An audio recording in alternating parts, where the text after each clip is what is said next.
Assalamualaikum dan salam sejahtera. Okey, sebagaimana yang kita ketahui keadaan dunia sekarang, di mana perang di sana, perang di sini, dan kita bukan setakat Malaysia saja, negara lain pun akan menghadapi masalah keterjaminan makanan. Di Kitchen Garden kita sama-sama berkongsi ilmu bagaimana untuk menggunakan tanah yang ada di sekitar rumah dengan sebaiknya, kata orang, penggunaan tanah yang sepenuhnya. Selagi ada ruang, kita gunakan untuk menanam apa yang keperluan dapur kita.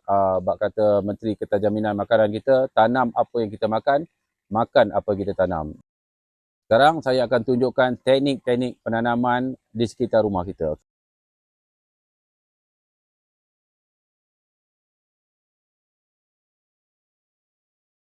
Sedikit perkongsian ilmu cara menanam herba-herba yang jenis umbisi ni. Contoh kita kunyit, temu, halia. Jadi macam kunyit, biasanya saya ambil isi dia. Isi kunyit bila kita korek, kita campak tempat-tempat, kita letak tempat-tempat yang basah. Macam saya contoh dekat longkang-longkang macam ni. Yang sentiasa basah. Kita jangan tanam terus isi dia, lambat tumbuh. Kadang-kadang busuk. Kita letak tempat tu, dia lama-lama dalam masa 2-3 minggu dia akan bercambah. Okey, dia bercambah macam ni, nampak? Ini semua kunyit, dia bercambah. Dah bercambah tu baru kita pindah ke tanah macam ni. Ini saya pindah dah seminggu lebih. Tengok. Cantik dia naik. Pindahkan, kita letak jarak dia lebih kurang setengah kaki atau 6 inci, dia akan tumbuh. Dia akan tumbuh macam ni. Ini dah hampir 4 tahun. 4 tahun, bila dia dah mula pupus, jangan buang. Potong rapat, bubuh bajak organik ayam, dia akan tumbuh semula. Ni dah hampir 4 tahun. Yang ni baru tanam ni, baru dalam 2 minggu.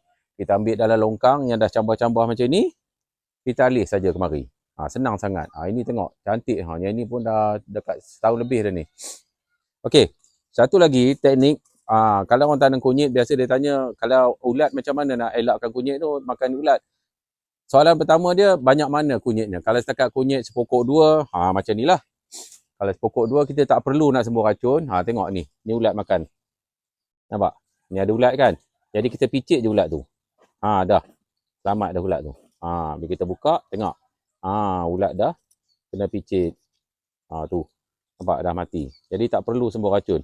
Ulat yang mati ni macam saya ambil, kita bagi kat ikan telepia. Pup. Ikan telepia makan. Itu salah satu cara untuk herba jenis ubi. Contohnya kunyit, temu, jenis-jenis macam tu, halia. Mudah sangat. Ambil yang kunyit tu, letak dulu tempat yang basah. Bila dah cambah, baru kita alih sama ada ke pasu atau ke tanah. Okey, kita saksikan video seterusnya. Bye.